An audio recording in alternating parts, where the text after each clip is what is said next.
तो 24 घंटे का हर उस शख्स के दिल से ईमान का नूर कमजोर हो जाता है, इबादत का नूर खत्म हो जाता है, जो उसके हाथ की एक वक्त की रोटी खा लेता है। अल्लाह अल्लाह। बेनमाजी औरत रोटी बना दे जी बेनमाजी की बात कर रहे हो, जाओ अपने घरों में चेक करना कितनी औरतों के सर पे दुपट्टा होता है जब रोटी बनती है। जी देखा कभी? आटा गूंद रही है, कह रही है अल्लाह करे इसकी रड़िया रह जा। आटा निकाल रही है, बद्दुआ कर रही है। आटा गूंद रही है, बद्दुआ कर रही है। आटा रोटी पका रही है, गाली बक रही है। बरकतें आएंगी। अपनी बहनों से कहो आटा निकाला करो, मुस्तफा पे दुरूद पढ़ा करो। जी रोटियां बनाया करो, मुस्तफा पे दुरूद पढ़ा करो। खाना निकाल के दिया करो, मुस्तफा पे दुरूद पढ़ा करो। तुम गारंटी से बावुज़ू होकर के नमाज पढ़ के खाना बनाओ, खुदा की कसम तेरे घर का बेटा भले नाम कुछ भी हो, किरदार सलाहुद्दीन अय्यूबी वाला नजर आने लगा। वाह वाह सुभान अल्लाह माशाअल्लाह। जरूरी है कि बहनें भी नमाजी बने, बेटियां भी नमाजी बने, भाई भी नमाजी बने। सारे लोग आदत डालें इस चीज की ना, हमें अपने रब को राजी करना है। लेकिन फिक्र किस है जी? रब राजी हो ना हो, बस गांव में मूंछ खड़ी हो जाए। जी कर ले ऊंच खड़ी पूंछ खड़ी। 10 साल के बाद जब कब्र बैठेगी, लोगों को औकात पता चल जाएगी। जी जी बड़े बड़े अमीरों की कब्र के तख्ते बैठ गए, यार कोई मिट्टी डालने नहीं आया। सच बात। जाओ चमासा गुजरेगा या आएगा। ये चंद बूंदे पड़ी हैं, कब्रिस्तान जाना लोगों की हकीकत खोल देती है। जी कई बार तो कब्र के अंदर का कफन नजर आता है, कई बार हड्डियां दिखती हैं। अल्लाह। क्या तुम्हें अकल नहीं आई कि एक दिन हमें भी यहां आना था? जी याद रखिएगा, सारे बदन गला नहीं करते, कुछ ऐसे भी है जो सलामत रहते हैं। जी बेशक। वो कौन से बदन है जो सलामत रहते हैं? वो एक शायर ने अपने अंदाज में कहा था, ज़मीन मैली नहीं होती, ज़मन मैला नहीं होता, मोहम्मद के गुलामों का कफन मैला है। क्या कह दिया मुफ्ती साहब, माशाअल्लाह। जी बनो ना आशिक। क्या बात। और इश्क की हुजूर के ना कोई और उम्र नहीं है। जो इश्क हुजूर से जवानी में हो सकता है, वो किसी उम्र में नहीं हो सकता। वाह।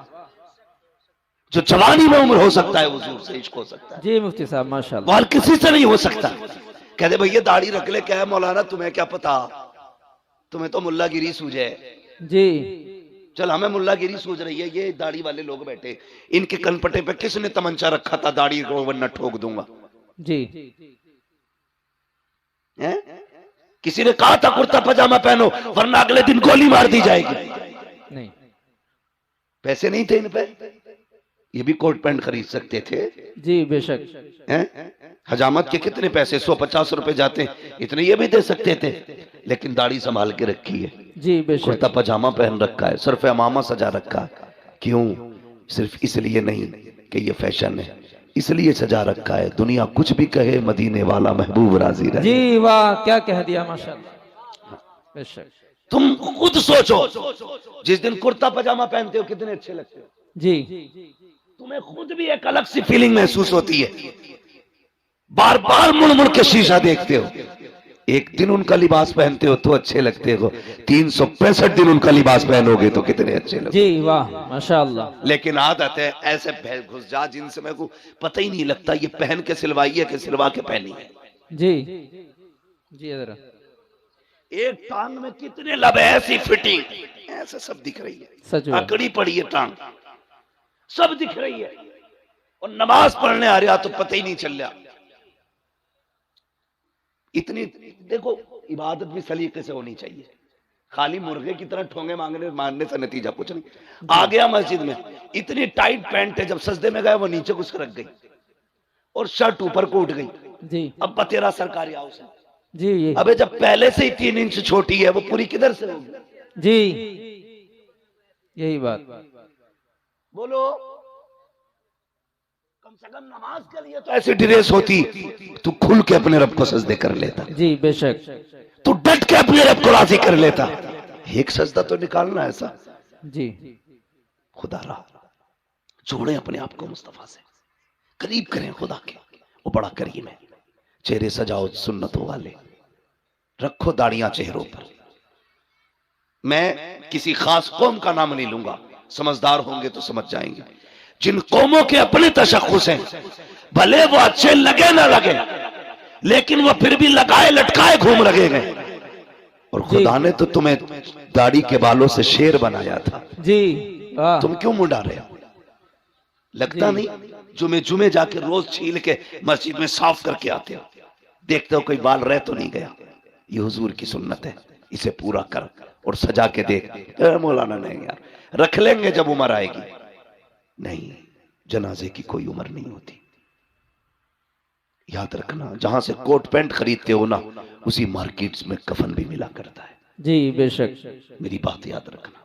जी जिन बालों को मुंडा के आए हो ना, सफेदी का इंतजार था, ये सफेदी तक नहीं पहुंच पाएंगे। एक झटका लगता, अब तो बैठे बैठे मौत हो जाती है। क्या हुआ? हार्ट अटैक हो गया, जी दिल जाम हो गया, गुर्दे जाम हो गए, चलते फिरते मौतें हो रही हैं। सजाना चेहरे पे दाढ़ी, फिर देख मर के कब्र में पहुंच, हुजूर मुस्कुरा के देखेंगे। जी क्या कह दिया और हुजूर ने मुस्कुरा के देख लिया, समझ लेना कसम से कब्र की सारे सवाल आसान हो जाएंगे। बेशक वाह सुभान यही तो अल्लाह। मसला। नतीजा क्यों होता भाई? सुन्नियों में क्यों होता नतीजा? ताकि बख्शा जाए। जी होता है कि नहीं? जी बिरयानी क्यों चल रही है डट के? छह छह भगोने बन रहे हैं, जी बदनाम आला हजरत है। हक बात। तो बिरयानी, उड़द गोश्त, कोरमे, रोटी, ये सारी चीजें इसलिए करते हो कि हमारा मरने वाला बख्शा जाए। अपने जीते जी इतना कर लो कि हम बख्शे जाए। तुम्हें नतीजा नहीं करना है, बिरयानी नहीं बनानी है, बस ये चंद बाल है चेहरे पे सजाने हैं। कभी रात में उठ के मदीने की तरफ मुंह करना और कहना, मदीने वाले आज के बाद वादा करता हूं तेरी मोहब्बत में हमेशा चेहरे पे दाढ़ी रखूंगा। जी इंशाअल्लाह। कभी कह के देखो उससे, फिर देख अल्लाह दिल कितना ठंडा करता है। जी हमारे मुआशरे के इतने बुरे हालात है, इमाम की पकड़ पकड़ के नापेगा जी और बेटे की टटो के कहता है ये बाल कैसे जम रहे हैं, अभी उम्र है तेरी रखने की। इमाम की नाप रहा, एक अंगल कम ना हो, और बेटे से कह रहा मुंडा के नहीं आया। बेटा कहता नहीं, इमाम साहब ने बताया था दाढ़ी रखनी है। कहते तो तेरी उम्र हो गई कोई? अल्लाह। दाढ़ी की कोई उम्र होती है? सुने, अगर उम्र होती है ना, तो मेरा अपना उसूल ये है, जहां तक मैं जानता हूं, अल्लाह ने कोई चीज वक्त से पहले नहीं जमाई है। जी वक्त से पहले कोई चीज नहीं निकाली उसने, जब जरूरत थी तब निकाली। अगर वो चाहता पैदा होते ही दाढ़ी निकाल देता। देखिए किसी की पैदा होते ही दाढ़ी? नहीं बोलो। नहीं अब तो तालीम का दौर है, अब भी सर हिलाओगे। दाढ़ी देखिए पैदा होता ही नहीं नहीं ना, जब जवानी चढ़ती है तब दाढ़ी निकलती है। सही से जवान भी नहीं रह पाते।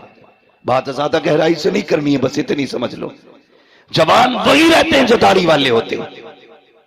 इसलिए चेहरों पे दाढ़ी सजाओ। कभी कहते नहीं दाढ़ी रख लेंगे, पहले ब्याह कर ले। अच्छा चल, तो लोग दाढ़ी हो जाती है तो लड़की नहीं देते। आज तक कोई मौलवी रड़ुआ मरा? नहीं मतलब ऐसा कोई बंदा गया दाढ़ी थी इसलिए किसी ने लड़की नहीं दी? नहीं नहीं गया ना। नहीं दाढ़ी वालों की भी शादी होती है, बेदाढ़ी की वालों की भी शादी होती है। जी मगर फर्क क्या है? दाढ़ी वालों की देर से शादी होती है, बेदाढ़ी वालों की जल्दी हो जाती है। उसकी भी वजह है, क्योंकि जिनकी दाढ़ी होती है ना, उनके घर में नेक बीवियां आया करती हैं, बेशक बेशक। और नेक बीवियां आसानी से नहीं मिला करती हैं। जी सैकड़ों में चंद होती हैं, बेशक। बल्कि हजारों में कुछ होती हैं। जी मुफ्ती साहब। इसलिए अगर ये चाहते हो तेरे घर में बीवी पास आए, निकाह से पहले दाढ़ी रख, अल्लाह तेरे निकाह में खातून जन्नत की कनीज अता फरमाए। बेशक सुभान अल्लाह सुभान अल्लाह। रखेंगे इंशाअल्लाह। इंशाअल्लाह। जोर से बोलो। और ससुरों, जो ससुर होते हैं, ससुर, उनसे भी मेरी एक गुजारिश है, दामाद ढूंढो तो दाढ़ी पहले देख ली। समझ गए ना? जी दामाद देखो तो दाढ़ी पहले देख लेना। इसलिए कि जिसकी दाढ़ी होगी ना, वो ऐबदार भी होगा तो खुल्लम खुल्ला नहीं होगा। सीधी बात है भाई, वो अलल ऐलान जुर्म नहीं करता होगा। जी अगर ये चाहते हो तुम्हारी बेटी सुख में रखे, तो फिर ढूंढ मुस्तफा का नौकर। इसलिए कि जो रब का हक अदा कर सकता है, वो तेरी बेटी का भी हक अदा कर सकता है। बेशक सुभान अल्लाह। और जो रब से नहीं डरता वो लेकिन हमारी कौम डटी पड़ी है तावीजों पे। कुछ मिले ना मिले, बस तावीज दिलवा दो। जी आधा किलो का तावीज डाल लेगा गले में। ये 10 ग्राम की दाढ़ी नहीं रखी जाती। जी जी खुदारा दाढ़ियां रख लो, फिर देखो तावीज की जरूरत ही नहीं पड़ेगी, तावीज की जरूरत ही नहीं पड़ेगी। हुजूर की सुन्नत है, सजा के देखो ना, चेहरा मुस्तफा जैसा बनाओ, लिबास उनके जैसा पहनो, फिर देखो जिंदगी में कितने इनकलाब आते हैं। बेशक बेशक। हम तो नमाज पढ़ी और टोपी उतारी और झटका दिया, जेब में सरका दी। जी सीधी बात है जी, जब से तुमने टोपियां उतार दी, बेटियों ने दुपट्टे उतार दिए हैं। जी बेशक। तुम टोपियां ओढ़ना शुरू कर दो, बेटियां दुपट्टे ओढ़ना शुरू कर देंगी। जी बहुत करेंगे इंशाल्लाह ये काम, ओढ़ेंगे टोपी इंशाल्लाह, इंशाअल्लाह ओढ़ेंगे इंशाल्लाह। इंशाअल्लाह। अगर मैं पूछ लूं भाई जो जलसे में बैठे इन पे टोपी क्यों नहीं, दो बातें कहेंगे, है नहीं या भूल गए। दो बातें, है नहीं या भूल गए। जी अगर दावत में जाते हैं जलजीरा नहीं भूलते, जी वलीमे का खाना हो तो पानी की बोतल नहीं भूलते, जी जलसे में आए तो टोपी भूल गए। अच्छा खरीद ही नहीं, जूता 1600 का खरीदेगा, 5 रुपए की टोपी नहीं खरीद पाता। क्या बात है। मेरे भाई गुजारिश इतनी है, हमारी पहचान टोपी है, लिबास है। खुद जरा दिल पे हाथ रख के बताओ, स्कूल है आपके इलाके में? बोलो, स्कूल है? जी अच्छा स्कूल जो है उनकी अपनी ड्रेसें भी होंगी,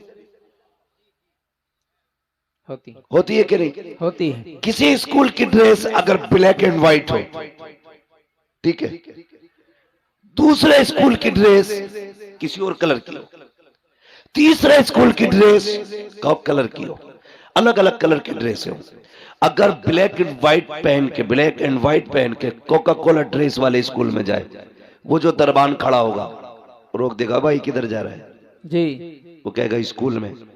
किस स्कूल का इसी स्कूल का हूं। वो कहेगा तेरी ड्रेस इस स्कूल की नहीं है जी।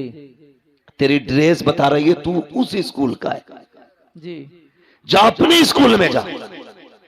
तो उसका स्कूल का दरबार अपने स्कूल के अंदर दूसरे ड्रेस वाले को नहीं आते दे सकता।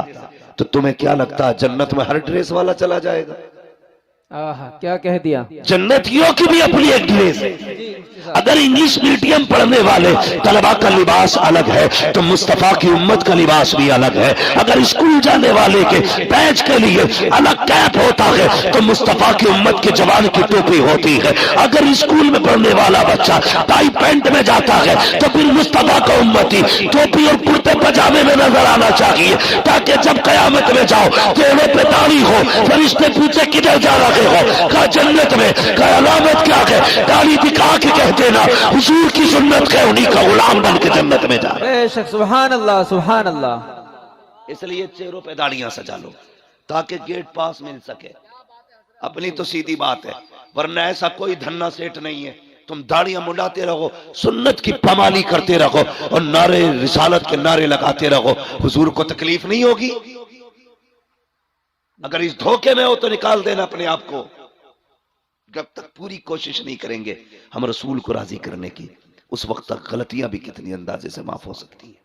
जी खुद से तो कोशिश करो ना, बदलो अपने आप को। डॉक्टर इकबाल ने कहा था कि मोहम्मद से वफा तूने तो हम तेरे हैं। जी क्या कहें। ये जहां चीज है क्या लोहो कलम तेरे। वाह वाह। अल्लाह आपको सलामत रखे, बदले अपने आप को, चेहरा मुस्तफा वाला बनाए, लिबास मुस्तफा वाला बनाए। और अगर गलती हो गई है ना बंदे से, तौबा कर लो, बड़ा करीम है वो कहता 50 साल गुनाह किए ना, एक बार रो के दिखा दे, बस एक बार, मैं तेरी जिंदगी के सारे गुनाह बख्श दूंगा। वाह माशाअल्लाह। हाँ पूरे गुनाह बख्श दूंगा। मालिक बख्शे कैसे जाएंगे? फरमाया सुन, जब किसी के यहाँ ना सुनी जाती हो ना, मेरे महबूब के मदीने आ जाना। जी वाह। उनकी चौखट पे आके कहना मैं मुजरिम हुआ का मुझे साथ ले लो, जी क्या कि रस्ते में है जाबाजा थाने वाले। वाह। मालिक क्या मिलेगा? फरमाया महबूब ने कह दिया ना, मैं फिर तेरे सारे गुनाह बख्श डालूंगा। आला हजरत ने फरमाया था आता है फकीरों पे उन्हें प्यार कुछ ऐसा, वाह। खुद भीख दे और खुद कहे मंगते का भला हो। हाय हाय। अल्लाह अकबर। कहते हैं अगर वक्त अजल सर तेरी चौकट पे धरा हो, जितनी हो कज़ा एक ही सजदे में अदा हो। वाह। तो कभी रो लिया करो, अल्लाह को राजी करने की कोशिश करें। रात को दुनिया सोती हो ना, उठ जाया करो, आंख खुल जाया करे ना, उठ जाया करो। अल्लाह तौफीक दे तो वुजू करे, मुसल्ला बिछाए, 2 रकात पढ़ ले। अगर ये भी तौफीक ना हो तो खाली बिस्तर से उठ के जमीन पे बैठ जाओ। ये भी ना कर सको ना, फिर बिस्तर पे ही उठ के बैठ जाओ, बिस्तर पे ही उठ के बैठ जाओ। वो कहता चल बिस्तर पे भी नहीं बैठ सकता ना, आंख खुल गई है, गुनाह याद कर ले, मेरी अता याद कर ले, बस इतना कह दे मालिक बख्श दे, बड़े पाप हुए हैं। वो कहता सुन, 2 जुमले कहना तेरा काम है, तेरे नाम आमाल को नेकियों में तब्दील कर देना ये मेरा काम है। जी बेशक। अपने रब से रिश्ते मजबूत करे, हुजूर से रिश्ते मजबूत करे। और मैंने क्या बात कही थी, जो मैं बात कर रहा था, कहाँ खोले हैं गेसू यार ने खुशबू कहाँ। वाह वाह, क्या कह भाई मैं इस चीज से बहुत बचता हूँ, आपकी खुशनुदी के लिए 2 बातें आपको खुश करने की कह के चला जाऊं। बस मेरा अपना एक उसूल है, मैं आईना हूं दिखाऊंगा दाग चेहरे के, जिसे खराब लगे सामने से हट जाए। हाँ, हर एक को अपनी गुफ्तगू भी हजम नहीं होती है। वो सोच के आते हैं जन्नत बांटेगा, जन्नत मेरे बाप की नहीं है जो मैं बांटूंगा, जन्नत है रसूल पाक की। जन्नत उसे मिलेगी जिसे मुस्तफा चाहेंगे। बरेली के इमाम ने कहा था तुझसे और जन्नत से क्या मतलब, वहां भी दूर हो, हम रसूलुल्लाह के, जन्नत रसूलुल्लाह। बेशक सुभान अल्लाह। लेकिन शर्त है उनसे जन्नत लेने का मुंह बना लिया जाए, मुंह बना लो, वरना पता चले ऊपर 40वां हो रहा, नीचे लठियां चल रही हैं। इसलिए कम से कम कुछ तो ऐसा करें। मैंने कहा था हमेशा जीत जाना सब कुछ नहीं होता, कभी हार जाना भी बहुत कुछ होता। जी वाह, यही जुनैद बगदादी। तवज्जो है आपकी जी। अगर थक गए तो जरा जोर से कह दें या रसूल अल्लाह।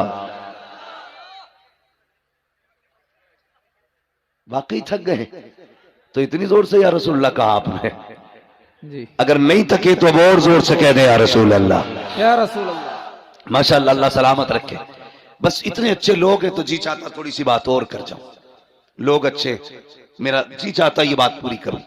हजरत जुनैद बगदादी ये मदरजाद वली नहीं है, अपने दौर के पहलवान है बहुत बड़े, कुश्तियां लड़ते थे अखाड़ों में जी। और कुश्ती भी बादशाह के दरबारी पहलवान। जी जी। यहाँ बादशाह की कुर्सी लगती थी, बगल में हजरत जुनैद बगदादी की। जी। इतने बड़े पहलवान थे, माथे पे लोगों के पसीना आ जाता था नाम सुनते ही। किससे लड़ना है? जुनैद से। अपने बस की नहीं है भाई, तो हाथ उठा रहता था, जब जिसका जी चाह के हाथ उठा दे। एक दिन दरबार लगा था, अखाड़े में कुश्ती हो रही थी, बादशाह भी बैठा था, जुनैद बगदादी भी थे। अचानक भीड़ चीरता हुआ एक शख्स आया जी। था तो सिंगल चेचिस का, सिंगल पिस्टन मैन। वो आया जी। हाथ उठा दिया। बादशाह ने कहा क्या बात है? कहा कुश्ती लड़नी है। कहा लड़ना, इतने पहलवान है, इनसे नहीं। कहा फिर? कहा जुनैद से लड़नी है। बादशाह ने कहा सर फिरा है क्या, पागल है, सही से खड़ा नहीं हो पा रहा, जुनैद से कुश्ती लड़ेगा? उसने कहा हाँ जुनैद से लड़ना है। कहा तैयार है? कहा आज नहीं, 3 दिन बाद। कहा कैसे? ऐलान कराओ सब आए, मुझे जुनैद से कुश्ती लड़नी है। बादशाह ने कहा मंजूर है। वक्त मुकर्रर हो गया, कुश्ती का वादा भी हो गया। जानते हो सब तो अपने घर चले गए, जुनैद भी आ गया। सब इस इंतजार में थे कब सूरज निकले, 3 दिन कब पूरे होंगे, कब हम जुनैद की कुश्ती देखेंगे और जुनैद ऐसी पटकी मारेंगे कि उसकी रीढ़ की हड्डी टूट जाएगी। ये सबके जहन में बात थी, क्योंकि बिल्कुल पतला दुबला इंसान। अगला दिन जब वो आया ना, जिस दिन कुश्ती होनी थी, तो कभी कभी चैलेंज जब होता है ना, और चैलेंज गैर मामूली हो जी, अगर बराबर के पहलवान लड़ते हो तो कोई बात नहीं, टक्कर के थे। अगर कोई कमजोर ताकतवर को चैलेंज कर दे, बड़ी बात होगी ना, बड़ी बात होगी। कैसे? एक शख्स अपनी महबूबा के साथ बैठा था, गले में हाथ डाल के बातें कर रहा था। एक दीवाना मजजूब अपने रंग में चला जा रहा था, रास्ते में कीचड़ था, उसका पैर पानी में यूं पड़ गया, तो वो छींट उड़ के ना उस लड़की के ऊपर चली गई। उस लड़के से कहा देखते हो, इसने मेरे ऊपर कीचड़ डाल दी। वो उठा और आके उसने दीवाने का गिरबान पकड़ा कि तुझे मेरी महबूबा का चेहरा नजर नहीं आया, तूने उसके कपड़े गंदे कर दिए। उसने कहा भाई मुझे तवज्जो नहीं थी मेरी। उसने तमाचा मार दिया।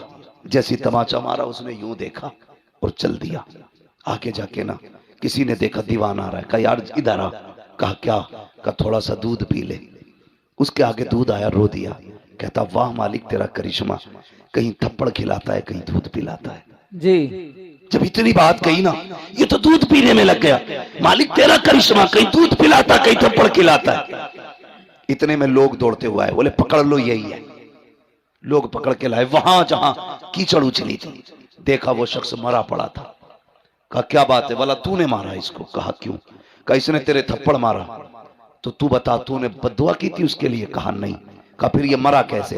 कहने लगा जब मेरे पैर से कीचड़ उछली, इसके महबूब को तकलीफ हुई, इसने अपना बदला ले लिया, जब इसने मेरे थप्पड़ मारा, मेरे रब को तकलीफ हुई, उसने मेरा बदला ले लिया। आए है क्या कहने जी, वाह उसने मेरा बदला ले लिया। जी। तो कभी कभी चैलेंजेस बड़े होते हैं और ताज्जुब होता है चैलेंजेस देखने के बाद। इतने बड़े बड़े चैलेंजेस को देखने के बाद ताज्जुब होता है। इधर चैलेंज था, कुश्ती जुनैद से होनी है। किससे होनी है? सारे लोग अदब से अपनी अपनी जगह खड़े हो जाएं। सैयद साहब कबिला की तशरीफ आवरी हो रही है।